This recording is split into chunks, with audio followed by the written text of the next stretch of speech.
Hello दोस्तों। तो आज हम फिर बात करेंगे हमारी जो कंटेनर का काम है उसमें। अगर कोई काम करना चाहता हो, जैसे मान लीजिए कोई पैसे लगा के काम करना चाहता हो या कोई नौकरी करना चाहता हो, जॉब करना चाहता हो, तो ये दोनों अलग अलग है। तो पैसे भी लगा के काम कर सकता है आदमी और नौकरी जॉब भी कर सकता है आदमी। जॉब करने के लिए हमारे इस डिपार्टमेंट में, कंटेनर वाले में, बहुत बड़े बड़े लोग हैं जो इन्वेस्ट किए हैं और काम कर रहे हैं। इसमें अगर छोटे पैमाने पे इन्वेस्ट करना हो तो छोटे पैमाने पे भी इन्वेस्ट हो सकता है, बड़े पैमाने पे इन्वेस्ट करना है बड़े पैमाने पे भी इन्वेस्ट हो सकता है। जॉब करनी है तो जॉब भी हो सकती है। जॉब करने के लिए आपको एक कोई भी कंपनी, लॉजिस्टिक कंपनी पकड़नी पड़ेगी जिसके पास में काम ज़्यादा हो, जो कई कंपनियों का टेंडर ले रखा हो या पार्टियां पकड़ रखी हो आवागमन करने के लिए, माल का आवाजाही करने के लिए। उनके पास बहुत सारे काम होते हैं, अकाउंट्स के काम होते हैं, सेल्स का काम होता है, फील्ड का काम होता है, और भी बहुत सारे काम होते हैं। अकाउंट्स का, पेमेंट का, और बिलिंग का काम होता है, शीट मेंटेन का काम होता है, बहुत सारा काम होता है। जॉब जॉब वाला बोल रहा हूँ मैं।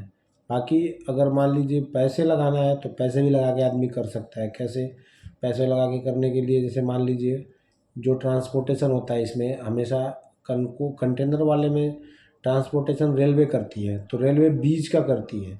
दूरी के बीच में जहाँ से जहाँ तक रेलवे का सुविधा है वो तो रेलवे सुविधा दे देगी, बट फर्स्ट जहाँ से फर्स्ट लोडिंग हुई वहाँ पे और जहाँ पे डिलीवरी होगी वहाँ पे, इन दोनों जगहों पे आप देखना, एक चीज़ का ध्यान देना, इन दोनों जगहों पे आप पिकअप के लिए भी गाड़ी अरेंज करते हैं और डिलीवरी के लिए भी गाड़ी अरेंज करते हैं।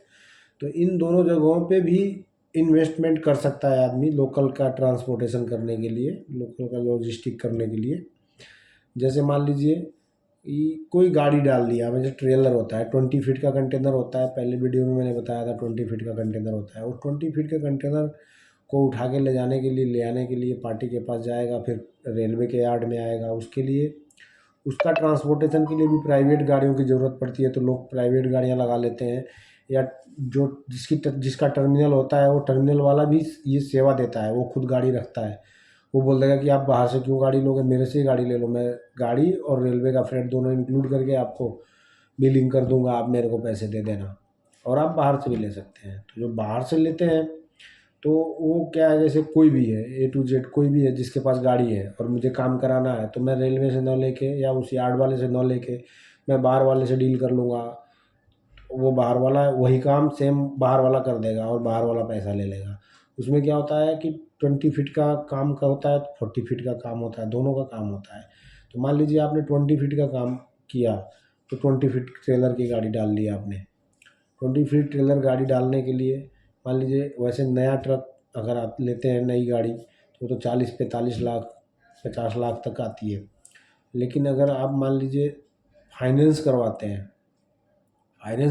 तो अगर नई गाड़ी फाइनेंस करवाते हैं तो फाइनेंस तो 2 लाख 3 लाख 5 लाख 10 लाख ऐसे दे के फाइनेंस हो जाता है।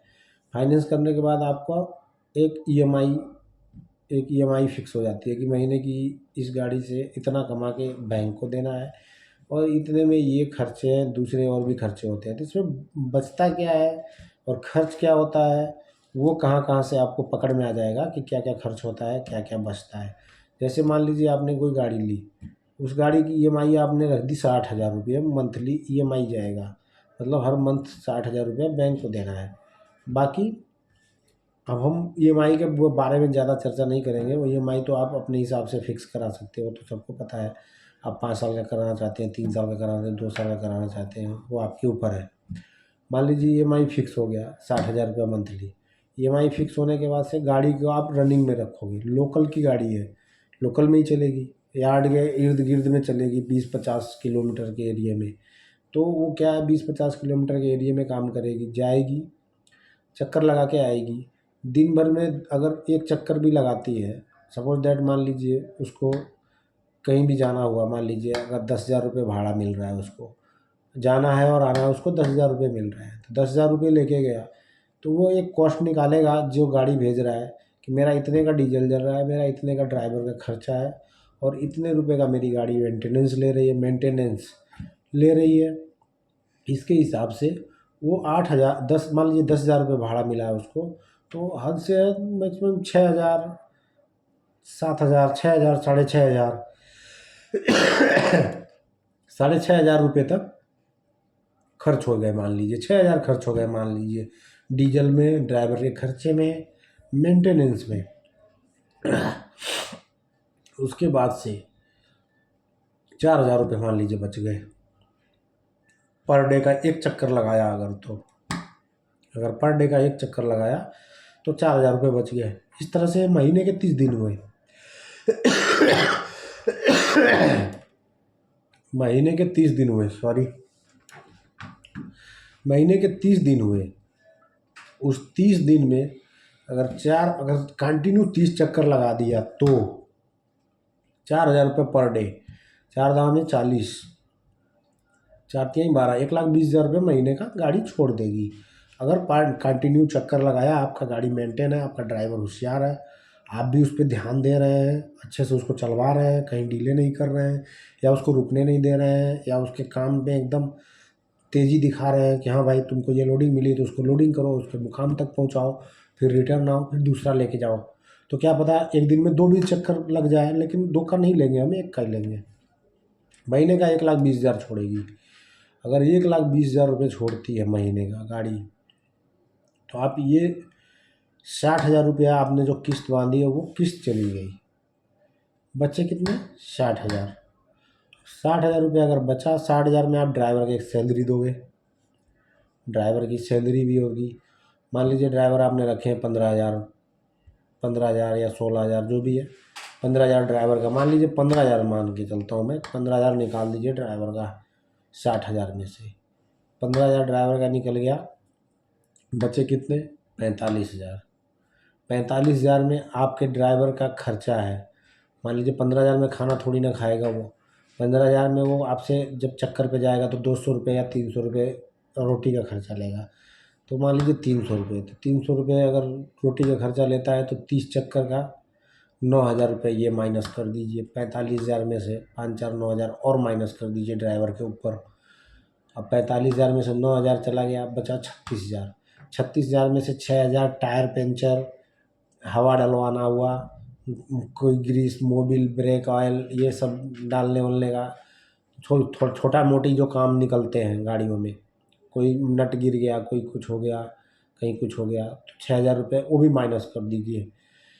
30,000 रुपया शुद्ध नेट बच के आपके हाथ में आया। आपका 1 महीने टायर भी घिसा है, आपका 1 महीने इंजन भी चला है, आपका सब कुछ चला है। क्योंकि जिस दिन आप आज 30,000 रुपये महीने देख लिए बच गया, ठीक है, इस महीने कोई टायर का नुकसान नहीं हुआ है, कोई कुछ नहीं हुआ है, तो 30,000 बच गए। बट अगर आप कंटिन्यू 2 महीना 3 महीना कमाए हैं, एक बार एक टायर अगर फट गया या 2 टायर फट गया, तो 2 टायर की जोड़ी इस टाइम पे ट्रक की आती है 42,000, 40,000, 42,000 की जोड़ा। 20,000 का एक टायर हुआ, जोड़ा 42,000 का आता है, 20,000 का, 38,000 का भी आता है। वो अलग अलग कंपनियों का होता है, जैसी कंपनी होती है वैसा टायर देती है, तो वो आपके ऊपर है।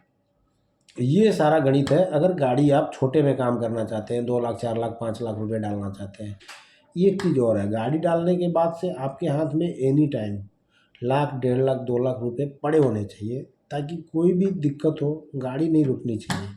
टायर फट गया तो ये नहीं कि टायर के लिए इंतज़ार करना पड़े कि गाड़ी कब चलेगी, जब हम पैसा का व्यवस्था करेंगे, टायर ला के देंगे तब जाके चलेगी। नहीं, आपको तुरंत टायर देना है उसको, उसको रुकने नहीं देना। अगर रुकेगी तो वो और आपको माइनस ले जा रही है, वो समय जो उसका कट रहा है ना, वो आपको बैक कर रहा है। उस समय को नहीं कटने देना है, गाड़ी को कंटिन्यू रनिंग में रखना है। इसके बाद से इस सबसे सबसे तगड़ा वीक पॉइंट यही होता है कि गाड़ी रुक जाती है तो बहुत ज़्यादा वीक होता है। अगर 1 महीने आपकी गाड़ी रुक गई तो एक तो वो कमा के नहीं दी, ऊपर से आपकी किस्त आपके ऊपर आ गई 60,000 की, वो भी आपको भरनी है। अब इसके बाद से क्या होता है, तो फिर जब किस्त नहीं भरी जाती है, फिर ड्राइवर का सैलरी नहीं दिया जाएगा, फिर बहुत सारी चीज़ें दिक्कतें आ जाएंगी। बट ये बैलेंस बना के रखना पड़ता है। लाख, 1.5 लाख, 2 लाख रुपए एनी टाइम आपके जेब में पड़े होने चाहिए, रात के 12 बजे भी, सुबह के 6 बजे भी, कि कहीं भी 10-20 हज़ार रुपये, 50,000 रुपये के लिए मेरी गाड़ी को स्टॉप नहीं लेना पड़े। इस वीडियो में जो भी मैंने बताया वो अगर आप लोग को अच्छा लगा हो तो आप लोग इसको लाइक करें, सब्सक्राइब करें, कमेंट करें। और जिस भाई को भी राय लेना हो वो कमेंट में बोल सकता है, हम बता सकते हैं कि कहाँ होता है, कैसे होता है, ये क्या होता है। तो आज के लिए इतना ही, नेक्स्ट एपिसोड में फिर मिलते हैं। धन्यवाद, बाय बाय, जय श्री राम, हर हर महादेव, नमस्कार।